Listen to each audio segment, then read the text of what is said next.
Hey,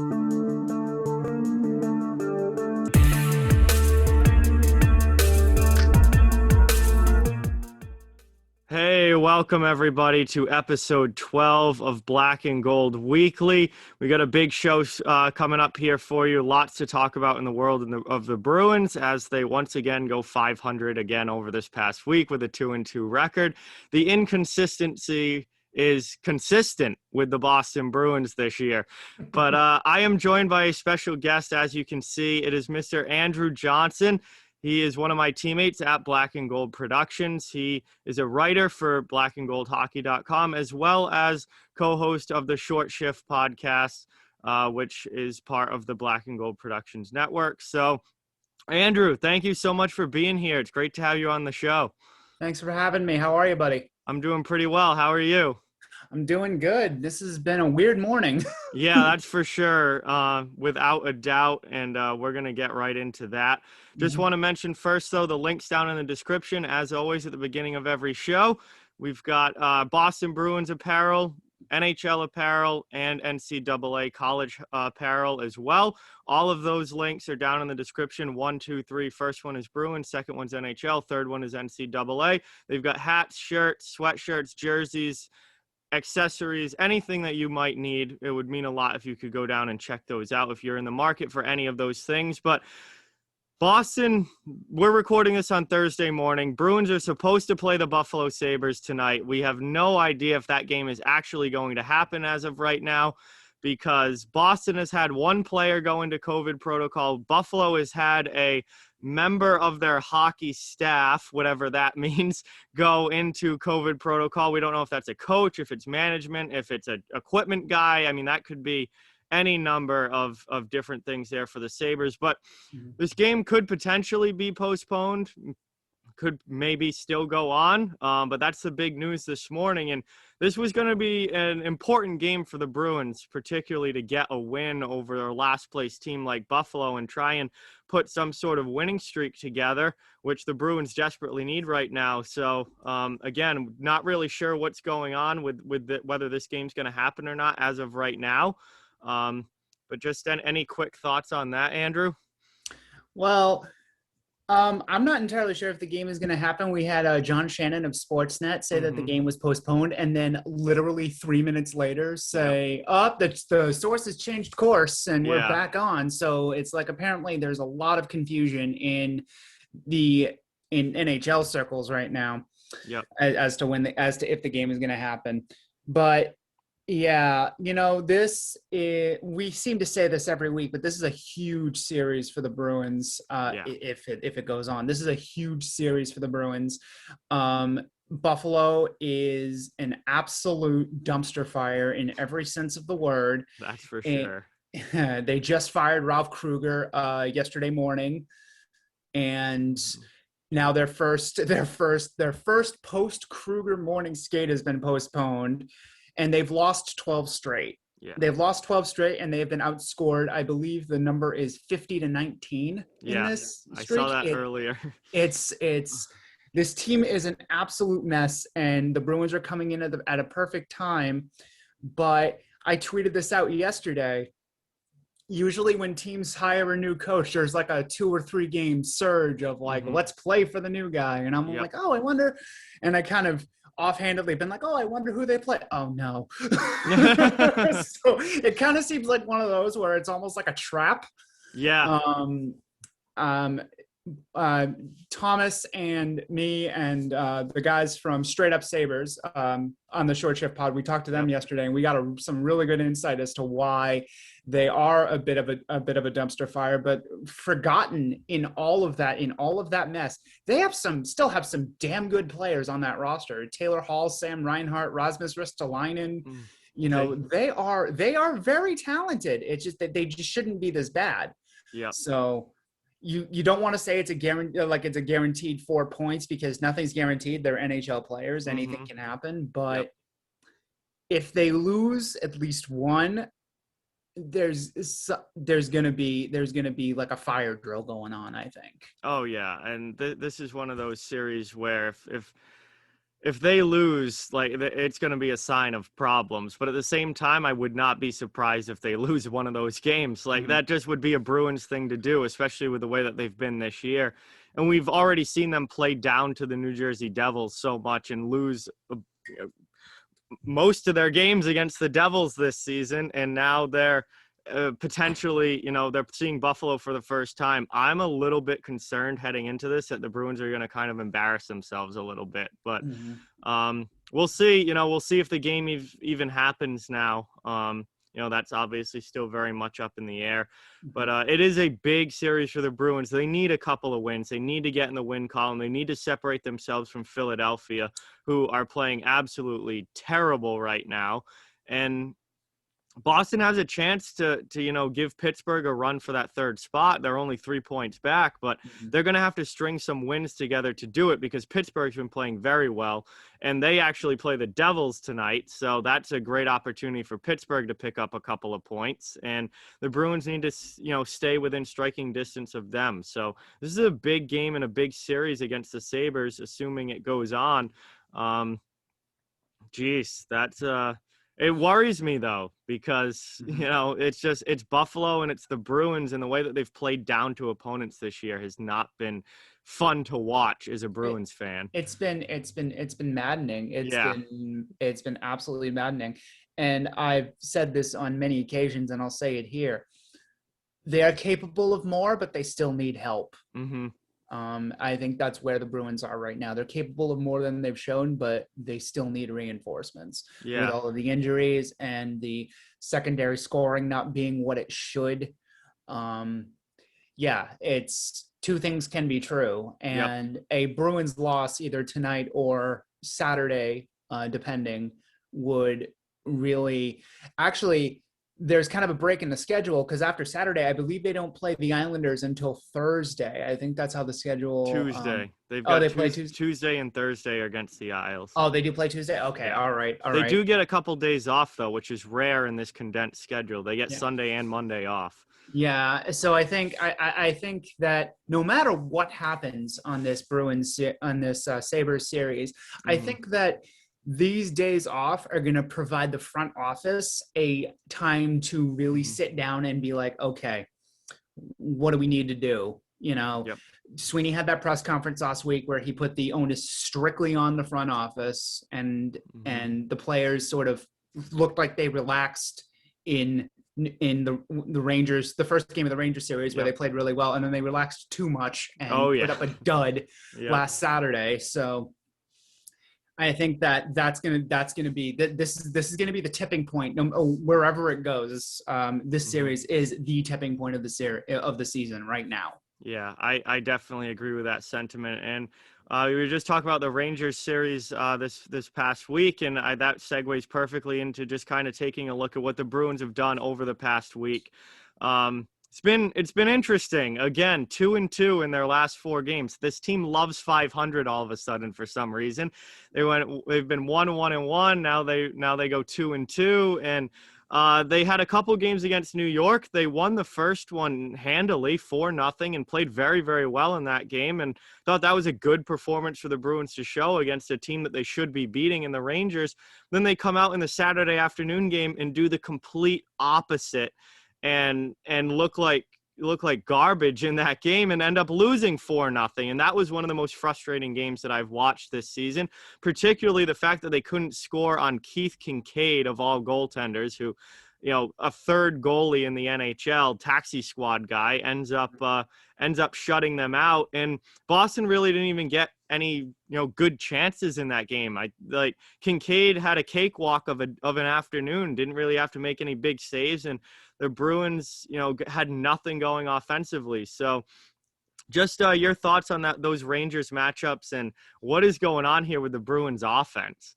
Well, I'll start off with the good stuff. The Thursday game, like I said, that was right after the Sweeney press conference, and the players seemed to en masse kind of exhale and relax a little bit and play their game, and it was nice to see. Zach Senyshyn is a blazing fast guy, and I think he provided a really good spark on that fourth line, and it's a shame that he got hurt. I didn't have him and Corrali having awesome chemistry Yeah. on my 2021 Bruins bingo card, but it Yeah. happened. I Yep. think there was like 3 or 4 2-on-1 rushes where Senyshyn would just bolt and they would just find themselves on an odd man rush, and Yep. it's just a damn shame that they couldn't cash in on one of them. But they relaxed there. But the problems were amplified. On that Saturday game. The Bruins had 18 shots on goal the entire game. They had 5 power plays. How do you have 5 power plays and only manage 18 shots on goal in a 60-minute game? Yeah. How in the world do you do that? That's really bad. And So, the power play has been a strong point this year for the most part, but not in that game, and not even close. And lately, the power play's kind of taken a dip from where it was at the beginning of the year. we'll definitely get into that. I have some thoughts about that 5-minute power play against Pittsburgh, but I'm jumping a little ahead. That was brutal. Yeah, it was brutal, and I think that power play is a microcosm of where the team is right now. But I'm still on the Rangers. So yeah, I mean, I think the Rangers are a lot more talented than we give them credit for. Last night, without David Quinn, I should point out, they really put it together. They want Quinn gone. I think they want Quinn gone. I am not a Rangers fan in any shape, form, or fashion. I hate anything New York. I want Quinn gone because I want the Rangers to be relevant. David Quinn is not an NHL coach, full stop. And that game was a perfect. The game last night was a perfect example. A 9-0 drubbing of the Philadelphia Flyers is a perfect example of what happens when he isn't throttling that talent. Yep. Anyway. Yeah. They looked good. The Rangers looked good. They took advantage of a lot of defensive breakdowns. Halak, that game was 4-0. That game should have been like 8 or 9-0 because Halak really kept us in it for a long time. And then I think it was the 4th goal where Halak, the only goal you could really blame on Yarrow, where he just kind of gave up. He gave up. He was like, what is my defense doing? Yeah. And it was just, I think it was Panarin. Yeah. Was just waiting in the slot. And I don't know how you do that. So I mean, the offense was sputtering, and we needed a better effort coming into Pittsburgh on Monday, and we got it, but not by much. Yeah, no. That leads us into the next couple of games, a Monday, Tuesday back-to-back against the Pittsburgh Penguins. And they lost the Monday night game. They won the Tuesday night game, which was a huge win for them that they desperately needed. But the Monday game, I mean, it was still frustrating. And a couple of those goals that Pittsburgh scored, especially the first 2, were not good goals to give up if you're Halak. They were really bad goals. Yeah, soft serve. And again, the Bruins only managed to score 1 goal, and it was on the power play. And it was on the power play, and the 5-on-5 scoring continued to be an issue. And Pittsburgh, handled them in that first game. The second game, it's funny. I streamed the second game on my Off the Wall channel, and I don't think either team played all that well. It was kind of a sloppy game. It was very sloppy. It was a sloppy game. Pittsburgh, you could tell, was on the second half of a back-to-back. The Bruins were as well, so that's certainly not an excuse. But it felt like the second game of a back-to-back between 2 tired teams. And Boston, though, was, that Pasta goal to open things up was just beautiful. Beautiful goal there. And incredible pass, too. Leading Pasta in to go in on DeSmith and put it home 5-hole. And then, they were able to pull out the 2-1 win. Freddie comes off the bench and absolutely rips one from just inside the blue line and snipes one in. And the Bruins hold on for the 2-1 lead. And that was a huge win for them that they desperately needed. So thoughts on that Pittsburgh back-to-back series? They emptied the tank in that 2-1 game. And I think they did so because of Daniel Vladar. And let's talk about him for a second. Yeah, he was next up on the itinerary here. Vladar's first win. He was awesome. He was fantastic. That save on Colton Sevier was a save of the year. So far, for my money. Oh yeah. Just that was absolutely. He is. I think he gets the backup job next year. If Mhm. Halak is not retained, I think Rask is going to be re-signed. But I Mhm. think if Halak isn't retained, I think Vladar gets the backup spot. I agree I think he's 100%. ready. I Yep. think he's ready. He's big. He is very. He's still a little herky jerky with his movements, but he covers a lot of net. That guy Mhm. is huge, and it was so good to see the Bruins, get up for a game like that with a rookie goaltender just emptying the tank for him. But there were still some issues. Yes. Let's get into the Brendan Tanev situation. Oh Um, yeah. I yeah, don't even think that should have been a penalty personally. I I think it should have been a 2-minute minor. It could have been I could see 2 minutes for charging because he Yeah, definitely came across the ice and lined him up, but yeah. that being a 5-minute major in my opinion was absolutely ridiculous. It was, and I know what the NHL was trying to. I know what the refs were trying to Yep. do with that call, and what ended up happening was it was an overcorrection. Yeah. He was penalized, he was majored and misconducted strictly on the basis of the fact that Tenorti got knocked for a loop. Yeah. And I don't think Tenorti's going to come back for a while because that looked like a very bad concussion. The way Yeah, that he fell. hit the back of his Yeah. head and that's not a good spot to get hit. When he hit the back of his head, and he also had a fencing response when his arm was straight out. The Nathan Horton at the blue line type of concussion. Yep. Yeah. Arms straight out. The nervous system kind of shuts off and reboots. Mhm. Yep. And so I don't think Tenorti's going to be back for a long while. That's a very serious concussion. Yep. But if you're a Bruins fan and you want a distillation of what is wrong with this offense, I want y'all to go back and look at that 5-minute power play. How long did they have the puck in the Penguin zone to start? I think it was something around like over 3 minutes. Mhm. They took one shot. The sense of urgency was non-existent on that. It was like, power we play. have 5 minutes, we have time. We have 5 minutes, we have time. And then they blink and there's 30 seconds left on it. It was brutal to watch. I mean, they just fumbled around with the puck and passed it around and made no actual attempts to score a goal. It was almost like they were trying to kill the clock. Like it's something that you do when you're up by like 6 goals at the end of a game and you're just trying to run the clock out. That's what that power play looked like. Except you're in a 1-goal game. Like, yeah, they were trying to run the clock out. I think what was happening, and why I say it was like a perfect microcosm of where this offense is right now. I think they were looking for the perfect shot. Yeah. I think they were looking for the perfect pass. They were looking for the perfect shot.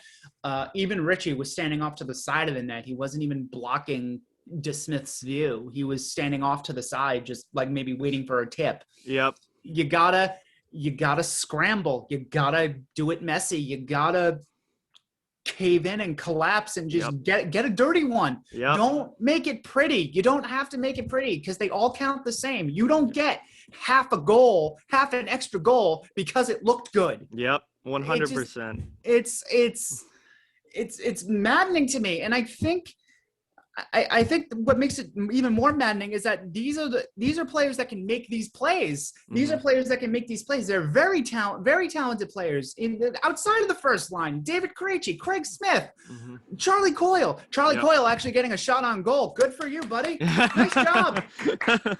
And but he's not shooting. Yep. He's not shooting. No, and even when they adjusted after the Rangers game, into Pittsburgh and had 43 shots on goal. Can you remember any of those shots during that game being like a high danger shot or being a shot where you're like, that's a good shot? No, because they were throwing it at the net at every angle and hoping. They weren't saying, I'm going to get a goal. They were hoping for a goal. And that's the problem. Yeah, absolutely. And I think confidence, particularly offensively, plays a big role in it. And this team has no confidence in the goal scoring department right now. And they're playing like it. It's affecting their decision making. It's affecting what they're doing with the puck. And there's been you're exactly right. They're hope shots. They're just throw it in, hope that something happens, but there's no feeling of this puck is going to go in the net. I'm going to score a goal right here. And it's missing from this team, and it's really causing a lot of issues offensively. And that power play was just it was brutal to watch because you're in a close game that you know that you need to win. You have 5 minutes of man advantage time, and you're just, wasting 5 minutes and getting nothing out of it. And I think it's a great microcosm of where this team is at and the struggles offensively that they're going through right now, where nobody wants to take the shot. And when they do take a shot, it's not a high danger shot. It's just a throw in on goal that any NHL goaltender can easily just grab. And hope for a rebound. It's everything. Yeah. Everything from those shots and those plays are hope plays. You take a shot from about 80 feet out. Oh, I hope it. Not 80 feet. You take a shot from about 50 feet out, and it's like, oh, I hope it goes in. And then you hope for a rebound, and you hope for a tap in, and you hope for a tip. And it's frustrating because that's not Bruins hockey. Mm-hmm. Yeah. And Bruce Cassidy is not abiding by that either. No. I would love to sit in on a practice with these guys because I imagine Cassidy has a lot to say at practice and is trying to get something else out of this team because we know that this team can be better because we watched them for the first, 4 to 6 weeks of the season be one of the best teams in the league and be the best team in the East. And over the last, month-ish now, the last 3-4 weeks, it's just gone the other way. And it's been tough to watch because that this team has the ability. They're just not performing at that level right now that they should be. Yep. They're 5-8-2 in their last 15 games. Yeah, that's not going to cut it. That's not acceptable. No. It's just not. But touching again, obviously, Dan Vladar gets his first win here. That was a huge moment for him. You could see how happy the team was for him as soon as the horn sounded in that one, and they all came flying off the bench and gave him a big group hug there. And obviously, he's pretty well liked. But I have to say, I was so impressed with his performance. His first NHL start, his first chance to pick up a win. He did get a backup appearance or a fill-in appearance in the playoffs last year, got lit up by the Lightning, but that was in a game that was over before he ever got in. Yeah, and, I think there was a lot of people who I think misjudged Vladar off of that game. Oh, yeah. I didn't judge. You can't judge him at all. Exactly. That was his first NHL appearance, and he was thrown into the Wolves' den there. Into a dumpster fire of a game for the Bruins. Yeah. Yeah. And he was set up to fail. And I think a lot of people saw that and remembered that. And then when the announcement came that Rask was still going to be out and Halak needed a day off. Yep. People were clamoring for Jeremy Swayman. And I'm sitting here like, he's had 6 games in the AHL. Yeah, let's calm down. Can we he's ripping it up. He's looked great, but but he's looked great against the same couple of teams. Yes. You got to remember that too. That's the same thing that the AHL this year. I mean, Providence is playing Bridgeport and Hartford and Bridgeport and Hartford and Bridgeport and Hartford. Yeah, so right. You're not getting a really good read on, how they would match up against, everybody. Right. Yeah. And I honestly believe Vladar has a chance to be a backup next year, like I said, but I wouldn't hate if he got one more full year in the AHL. Yeah. Like a full year, a real year. And him platooning and him and Swayman platooning, because I truly believe that the cup window that we have right now, next year, not this year, like everybody seems to say, next year is the last year it's open. Yeah, I want a vet tandem. I want a vet tandem in there. Mm-hmm. Yeah. So, yep. Yeah, no, but huge congratulations to him on the win. And people forget that he led the AHL in goals against and save percentage last season, and when it was more of a normal year until everything got shut down. But he had a great year in Providence last season, and I think everyone kind of looks to that one appearance in the playoffs and they're like, oh God, this guy stinks. It's like, you got to look at the full picture here in the context of where the team was at when he was put into that game. And I think he showed the level of goaltender that he has potential to be Tuesday night when he played Pittsburgh and really shut them down and had a phenomenal performance. He's such a big guy. I was just thinking of this. I want to get your thoughts on it. He kind of reminds me of a young Ben Bishop. I see that. I hope he doesn't have his injury history. But yeah, that's for sure. But I definitely see that. Ben Bishop was 6'7", 6'8". Yep. And the guy's a freaking house. Yeah. But and he had to learn as he got older how to control his body better and do better with the whole movements and everything. Right. And Right. I see a lot of that in Vladar, where like he's still developing and he still has a lot to learn, but he has he looked a lot less floppy last night than he did against Tampa. Working with the Boston goalie coaches is helping him out with that an absolute ton.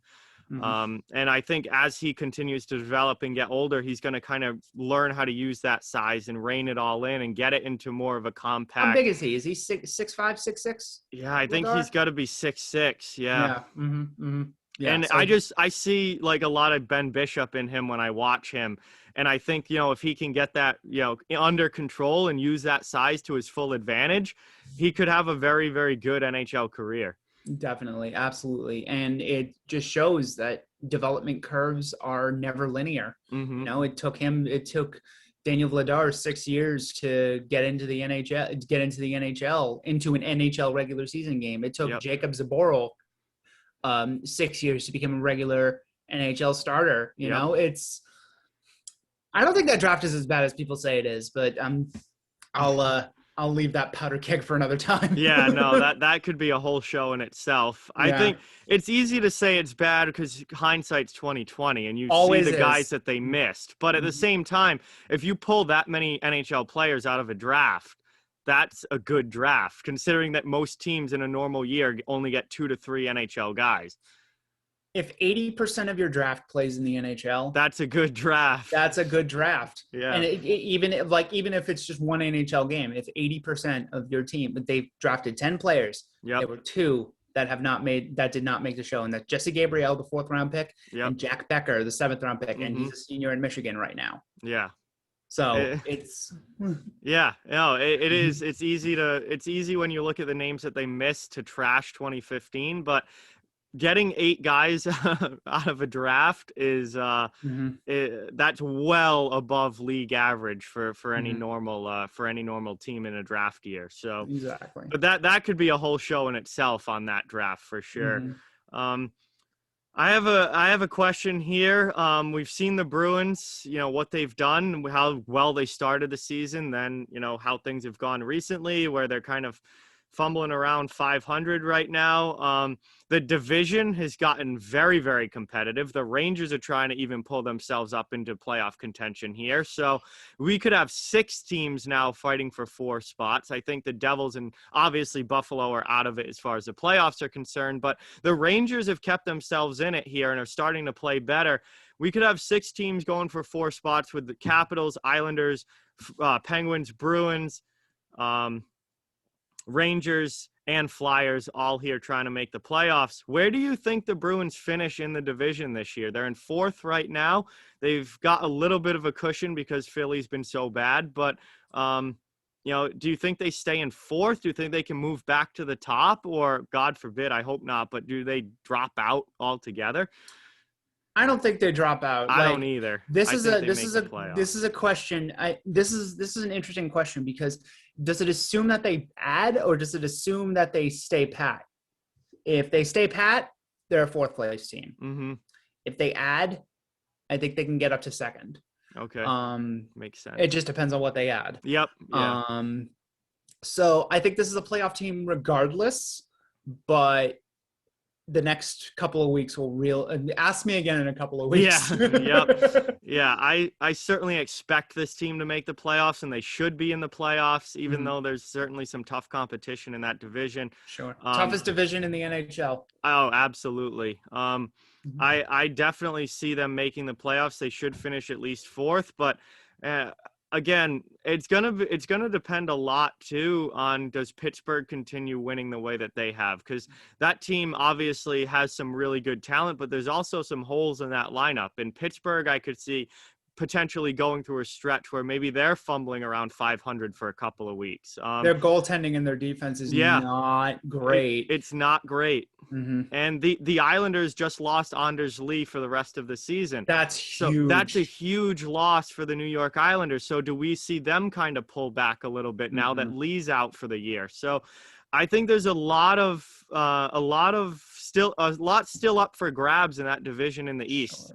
Sure. And I could see the Bruins maybe moving back up into second or third, or I could see them, holding in fourth, but it would be a huge, huge disappointment if they were to drop down out of the top four. I don't think that's going to happen, but I don't think they missed the playoffs. I think there are two, maybe three. I think three sure things in the East, and that is the Caps, the Islanders, because Barry Trotz is Barry Trotz. Yep. And the Bruins. Yeah. Penguins, I'm still not sold on. I think I do not believe that their goaltending. I think their goaltending is their big Achilles heel. Yep. I do not think their goaltending is good enough to lock up a spot. They probably will make the playoffs because Evgeny Malkin and Sidney Crosby, but the rest of their team structure kind of gives me cause for pause a little bit. Yeah, absolutely. I think the Penguins probably make the playoffs, but probably lose first round. Yeah, probably make the playoffs, and the lock are two different things. I don't think they're a lock. Yeah, no, I wouldn't. I definitely would say that it's too early to lock them in for sure. Especially with with the other teams that are trying to fight their way in. And I mean, Philadelphia has been so bad recently, but if they go on a hot streak, they're not they're only 3 points out of it right now. So how did that happen? Like I'm still in utter disbelief about Philly's game on Wednesday night. Oh yeah, it was brutal. Yeah, if something seriously wrong with the Philadelphia Flyers right now, but it shouldn't be too well, it is a little surprising, but it shouldn't be too surprising because when you look at the Philadelphia Flyers history, it is every other year with this team. Playoffs one year, no playoffs the next. Playoffs one year, no playoffs the next. It's literally for like the last 6 years now. They made the playoffs in 2016. They didn't make it in 2017. They made it in 2018. They didn't make it in 2019. They made it in 2020. And now we're in 2021, and they're on the outside looking in as of now. It is every other year with this Flyers team. Yeah, and it not only is it tradition and regular patterns rearing their head, another regular pattern has reared its head. Carter Hart. Yep. Philadelphia goaltending. I legitimately believed that Carter Hart was legit. Oh, I did as well. He still might be legit. He's still very young. He's still very young, but man alive, this has been a bad year for him. Yeah, no, it's been an awful year for Carter Hart. He's the worst year of his pro career easily. And this was a year that I thought he was going to kind of build off the playoffs that he had last year and maybe move up into that, top tier, top 6-7 goaltender in the league kind of guy. And it's gone the exact opposite way. And he's dropped back and been really, really tough this year. And Philly goaltending is cursed. They cannot find a goaltender. And Carter Hart still might be it. I mean, he's still, I think, only 22 years old or 23 years old. He's 22, and it amazes me how young he is sometimes because it feels like we've been talking about him for about 10 years. Yeah, and it's been 3 now, I think, since he first came up. And he still might be able, because a lot of goalies don't reach the NHL till they're 25, 26. Right. And so he's still got plenty of time to develop and get back on track, but this has been an absolutely brutal season for him. Yeah. Goaltending is definitely voodoo. Absolutely. Yeah. So, who knows? He might do a Brian Boucher and pitch 5 straight shutouts. Who the heck knows about this? You can never tell with the goaltenders. Absolutely not. All right, so the next thing I wanted to talk about, and this will lead into a trade deadline conversation as well, which I think we're going to be talking a lot about over the next few weeks. Sure. So Boston obviously has some major issues in their lineup, and I think that there's two things that everybody's talking about. It's the defense, particularly with all the injuries. Do they have to add on the back end? And then the secondary scoring issue up front, and their inability to get 5-on-5 offense and really get any consistent help for the top line. My question is, what is the biggest issue for the Bruins? If they could only fix one thing, do they add to the defense, or do they try and fix that secondary scoring issue? What's like the number one problem for this team? Secondary scoring Okay. by a long shot. I'm in the camp of, and I know it's kind of a controversial take, I think the defense has been fine, even with the injuries. I think the defense has been very good. Mm-hmm. You don't want Connor Clifton playing top 4 minutes. Yeah. But they've definitely held their own. But that they have to augment the middle six. Mm-hmm. Andre Kasha is not coming back. I don't think he's coming back.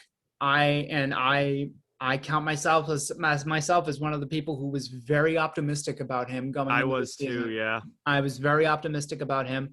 I was convinced that a second line of Jake DeBrusk, David Krejci, and Andre Kasha was the fix. Yep. But Kasha had his concussion history, but if you're Don Sweeney, I don't blame him for acquiring Andre Kasha, because you pay for future projection, not what's happened in the past. Mm-hmm. So whatever. They desperately need help. They desperately need help in the top 9. I'll say top 9. Yep. Philip Forsberg may be too rich for their blood. Mm-hmm. But that seems to be the name that everybody is saying. But but who knows? It looks like we should be focusing on the Nashville Predators, because they seem about a half a breath away from blowing it all up, from David Poile blowing it all up. They probably should. They should. And they should. John Hines is also not an NHL coach. Oh God, I cannot believe he still has a job. Yeah, exactly. Well, it just proves to you that the NHL is the most green league green sports league in America, in the Americas, because there's so much recycling. That's how Peter Laviolette keeps getting jobs. That's how Claude Julien keeps getting jobs, et cetera, et cetera. But if the Nashville Predators are going to blow it up, maybe why not go big game hunting? I mean, we're going to have enough cap space, it looks like, to grab either a Philip Forsberg or a Matt Duchene or something to that effect. They definitely need help in the middle 9. They definitely, if I can only fill one hole, it would definitely be the second and third lines. Top line is obviously fine. Yep. I wouldn't be opposed to breaking them up, but that hasn't seemed to work. That hasn't seemed to work. Every time they do it, it doesn't work. So I'm in the camp of do not touch that top line, because they play so much better together. Mm-hmm. And every time they try and put Pastrnak with Krejci, they get nothing out of it. So, and it sucks too, because Pastrnak legitimately gets excited playing with David Krejci. You can see it, but it's just there's some kind of disconnect there. Well, I think Pasta wants to play more of that fast up and down speed type game, and David Krejci is the exact opposite of that. He is a slow, methodical puck possession. You never see Krejci racing up and down the ice. Like his game, he plays a slower game for a skilled player. It's very methodical, and I think Pasta and Marchand particularly have a great chemistry together when they are flying and when they're just moving up and down the ice and all over the place. And I think that fits Pasternak's game better than the methodical type that David Krejci plays. Yeah. I agree with that. I would love to see it work, because it would be nice to have a little bit more balance. For sure.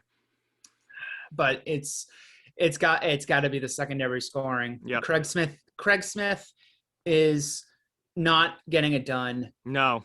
I mean, and I was super optimistic about him this year too. And I think he has one goal in the last 17 or 18 games. Being a volume shooter is great, but you have to pick and choose where you shoot from. Yeah. And some of those shots need to go in. Exactly. So I mean, I like Craig Smith as a player, but it's just he's not producing. No. Charlie Coyle's just not shooting. Yep.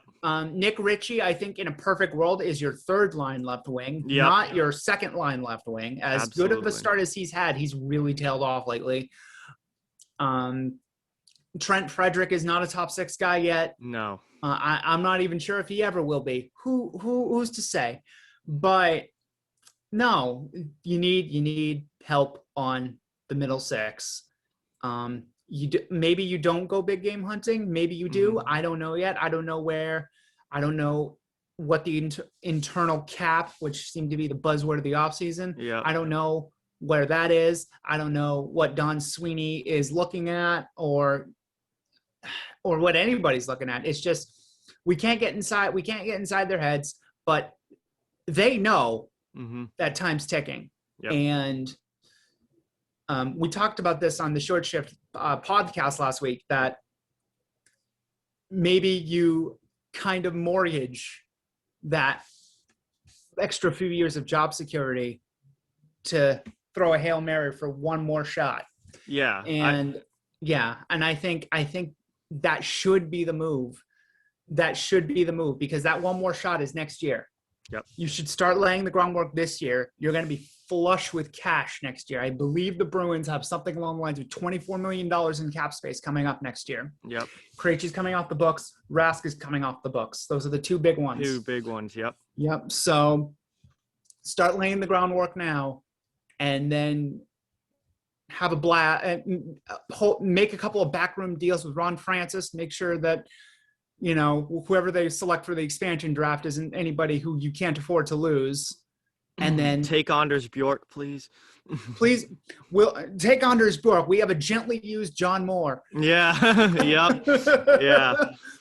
But I do think as reticent as Don Sweeney probably is to do this, I think in order to really fix what's broken with this team right now, he needs to part with that first round pick. Yeah. Yeah. If I'm the Bruins, I'm going for it. And if I'm the GM, I'm going for it, because if you're going to win, if you have one more shot really at a cup with this Marchand, Bergeron, Rask, this core group, this Krejci, this group, the clock's ticking for those guys. They're all in their mid-30s now. That's all coming to an end. If you're going to win one more with this group, you've got to go for it. And I think that, this year and next year are it. You've got to go for it, because after that, there's going to be it's not going to be a complete rebuild, because you've got great pieces. It's going to be a retool. It's going to be a retool. You've got Pasta, you've got McAvoy, you've got Carlo, you've got good pieces there. You've got some young prospects coming up. You're going to kind of see what they did in 2015, 2016. Yep, I completely agree. A retool agree. On the fly. Yep, very much so. But you're not going to be a cup contender for a few years after, the Bergeron and Marchands and those guys really get up there in age. So they've got to go for it, I think. And I think this is a great year to do it. And again, with all that cap space coming up in the off season, you've got to take advantage of that and really go all in on trying to get one more cup with this group, in my opinion. Yeah, I absolutely agree with that. And I think that I do know that a lot of Bruins fans are pushing the panic button, thinking that this year is the year. This year is the year that the window is closed. It's not. You still have. You got to keep in mind, you still have a little bit more time. It's next year that you have to worry about. Yeah. If they don't win the cup this year, it's not the end of the world. I would love to see them make a run, obviously. Oh, yeah, absolutely. But I think whatever they do in the trade deadline, of course, it's going to benefit this year, but it's going to have an eye to next year as well. Yeah, absolutely. And I that's why I don't want rental players. I want guys with term on their contract. Yeah, and neither does Sweeney. Sweeney doesn't like rentals, and I think he's only really done 2 true big-ish rentals in his time here, and that was Johansson in the 2019 trade deadline, and Rick Nash in 2018. And you could really argue that Johansson wasn't really much of a big ticket item. He was kind of augmented that middle six. That was maybe that's the kind of acquisition you need. Maybe Yeah, that's no, yeah. that might be what they go for rather than going out for the big fish like a Philip Forsberg or someone like that. Maybe you take the third line guy and just try and add a little bit to that Mm-hmm. to that middle part of your lineup, and maybe that could give a boost to your middle six scoring if you can pull somebody like that. That might be the way to go rather than trying Right. to snag the big name out on the market that there's going to be a bidding war for. There's going to be a lot of big fish in Yeah. the free agency next this coming off season. So Hmm. maybe that's when they do their big game hunting. Yeah. But because as you could probably see from what I'm saying, I'm very torn Yeah. because I kind of went both ways. But I'm very torn as to what they do, as to what the right move is. But I think Bruins fans need to take a breath and understand that management is going to do what they feel is right by this team. Hmm. And whatever acquisition they make, at least it's something to improve the team. Yep. They obviously understand, and Sweeney announced it as such. He didn't have to. That's the thing that gets me about that press conference a couple weeks ago, is that he did not have to call that. Yeah. He literally went out and was like, we suck right now. And that's including me. Yeah. So I give him a ton of credit for that. So it's like, it's now it's like you turned up the temperature on your seat on your own. Yeah. Absolutely. And that brings us right into my final thing here before we start looking to the week ahead. There's definitely some unrest within the Bruins fan base as far as their thoughts on Don Sweeney and even Cam Neely as team president. Do you think the seat for upper management here is getting a little bit warmer here for Boston as they, it seems like there's a good portion of fans and people that are saying, like, if this team isn't able to make deep runs into the playoffs, then those guys should maybe be looked at. The seat is warm. It's not hot yet. Yeah, I agree with that. The temperature's gone up. Mm-hmm. I think there's no denying that, especially if Sweeney decides to go big game hunting. He may shave a few years off of his tenure. Yep. I believe Sweeney has done a good job as Bruins GM. Not a great job. Mm-hmm. Zach Ronaldo, what up? But a good job at as he's done a good job here in Boston. So I think that should be taken into account. But I also think that if you're going to lay yourself out on the line the way that he did, mm-hmm. you put an expiration date on your forehead. And I think he kind of did that a little bit. And I think he did that by design, because he knows that this is now the clock's ticking. It's within the next 18 months or so. Yep. So are they on the hot seat? No, it's not hot, but they're not reaching for a blanket. Yep.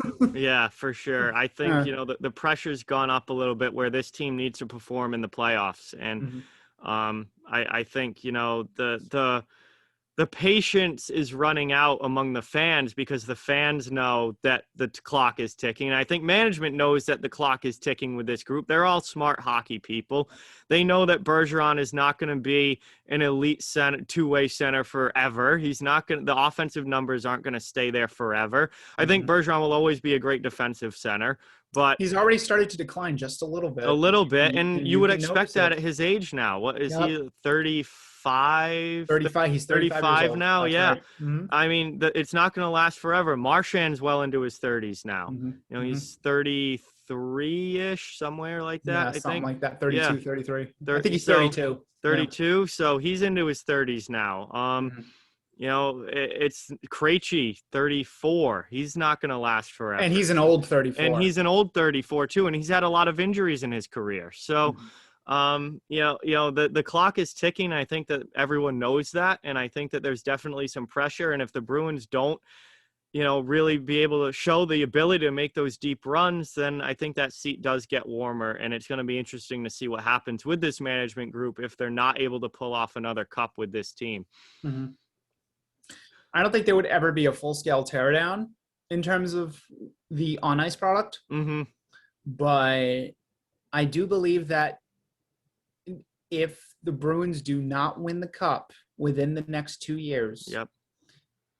whomever does that retool, it ain't going to be Don Sweeney. Yeah, I agree with that. Mhm. I agree with that 100%. Yeah, he's And well respected. He's a well respected GM. He yep. was named as an assistant GM to Team Canada. You're not named that just because. He's one GM of the year. Yep. He'd land on his feet. He'd get a Oh, job yeah. somewhere else for sure. Absolutely. If he wants to pursue it with another team, he will get hired quickly. Absolutely. But like you said, the clock is ticking. The expiration date is on their forehead. If they don't win the cup next year, I think he's gone. Yep. And that's not an indictment on him. It's just the way of the business. Yeah, absolutely. Can't disagree with that at all. So now that's going to bring us now looking to the week ahead for the Bruins. They've got a couple of series here coming up. Obviously, we don't know what's going on with this Buffalo situation right now, as morning skates were canceled and both organizations had to put people on the COVID list. But what a mess. we'll see if it happens or not, but there is supposed to be a Buffalo Sabres game tonight, which is Thursday. By the time the show comes out, this game will have already happened, but then they play again on Saturday. So obviously we talked a lot earlier in the show about Buffalo. Just this feels like a series that the Bruins need to take both games, in my opinion. Yeah, I do agree with that, but unfortunately, and I said this on the pod that's coming out, also coming out today on Thursday, that it's probably going to be a split. It feels that way. Yeah, but I did say that there's going to be an overtime loss in there somewhere. Okay. I'll say 3 out of 4 points. All right. No. That would be 3 out of 4, I guess. Well, it is Buffalo. It is Buffalo, so there will still be an implosion. Maybe it'll be slightly smaller. Yeah. Yes, we'll see. Yeah. Then they have the Islanders coming up. And we know that the Isles have been the kryptonite to the Boston Bruins this year. The Bruins have not beaten them. They play twice this week, Tuesday and Thursday. I mean, the Isles did just lose their captain and one of their most important players in Anders Lee, who tore his ACL and is unfortunately out for the rest of the season. So certainly thoughts out to Anders Lee and hopefully wishing him a full recovery and hopefully he can be back next season and back to 100%. But that's a big loss for New York. Is this finally going to be the week that the Bruins crack the code and pick up a win against the Isles, or do the Isles just keep on owning the Bruins here? If your definition is, do they crack the code? If your definition of crack the code is, do they win one game? Yeah. Yes. Okay, they're gonna win one. Okay. They're gonna win one. I can't say that they win both though. I can't. Say it. I can't. I'll do overtime loss again. Yeah. Okay. All right, that makes sense. Yeah. They gotta take at least one of these Isles games. They cannot lose all 8 games this year to the Islanders. That would be devastating. Well, their next 4 are at home, so their next 4 against the Islanders are at home. So, the schedule actually evens out in that way. It was really weird how we played them 4 times in a row in Long Island, and then 4 times in a row in Boston. I don't know what the deal with that was. Yeah, I'll just say this: I'm glad I'm not an NHL schedule maker, because this year must have been nuts to try and put together. Mm-hmm. I think whoever was the NHL schedule maker, they had a little bit of fun with it. So, yeah, definitely. Yeah. But big week coming up for the Bruins. Every week on the show, I feel like I say this, but hopefully they're able to be better than 500 this week. But it feels like they might go 2-2 again, or at least 2-1-2 or something like that. I just go by points. Or 2-1-1, 75%. Yeah. We'll see, but if they can win 3 out of 4 games, that would be a nice week for them, and we'll see if they're able to pull that off. But Buffalo and the New York Islanders coming up this week for Boston, and that is going to bring us now to our final segment. I know you're not much of a gambler, so I'll take the lead on this one. Bruins Bet of the Week. I do this every week. Shout out to BetOnline AG, who sponsor the flagship pod, the Black and Gold Hockey Hockey Pod, and the website as well, blackandgoldhockey.com. This can be any Bruins bet this week, money line, puck line, or over under. I'm going to go with an under 5.5 in the Bruins Islanders game on Tuesday. I'll Bruins take that. Bruins games have gone under every single game so far in March, with the exception of the 5-1 win March 5th against Washington. That's the only Bruins game that has had more than 5 goals in it this entire month. So Bruins unders have been money. And the Isles are a team that play a lot of unders as well, as they're a very defensive-minded, tight-checking team with great goaltending, particularly when Varlamov is in net. He's in the Vezina conversation this year. So I would be happy. I would be pretty confident taking Bruins Isles under 5.5. Now, there is a chance that game could be a 5 on the line. There, I would still take it because you can at least get the push and get your money back if it does end up with a 5 goals exactly. But I'm liking the under in that game just because the Bruins have been playing a ton of unders. Isles play a lot of unders, and tight checking defensive style game is usually what you see between the Bruins and Islanders. Last time they played, it was 2-1 in a shootout, I think, right? So that would certainly looking good for the under. So that's my Bruins bet of the week for this week. And again, I'm not doing very well with these. I'm 1-4 so far, I think, but I keep picking the Bruins to win in games that they're not winning. So this time I'm going for an over under, and I'll take that one. But yeah, that seems like a very safe bet, and even a non-gambling man such as myself would take that wholeheartedly. Yes. So that's my one for this week. Hopefully I'll get one right here along the way. But that's going to bring us to the end of this episode 12. Andrew, thank you so much for coming on. I really, really appreciate it. Don't forget, guys, to please check out blackandgoldhockey.com. Andrew writes for the website. He also is co-host of the Short Shift Pod, part of the Black and Gold Productions podcast network. And, you'll definitely want to check that out. It's a great, great show. Him and Thomas do a phenomenal job there. So, Andrew, thank you so much for taking the time to do this. And it was great having you on the show. We'll have to do it again sometime. Thanks for having me, buddy. Yeah, that's going to bring us to the end of this show, guys. Again, this is Black and Gold Weekly. It's part of the Black and Gold Productions network in partnership with them. And I want to thank Mark Allred and everybody at the Black and Gold team that I have become a part of here over the past couple of months for making this all happen. This show would not happen without them. Everyone at B&G has been awesome. Mark's been incredibly supportive. And it's a great group of people to be a part of and to work with. And obviously, I've had quite a few of my Black and Gold teammates on the show. Andrew's another one.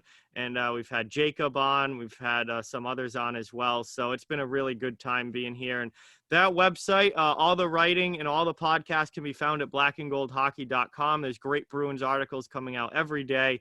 There's also a huge podcast network, awesome shows to listen to that are coming out throughout the week. So it's really an awesome place for all your Boston Bruins content.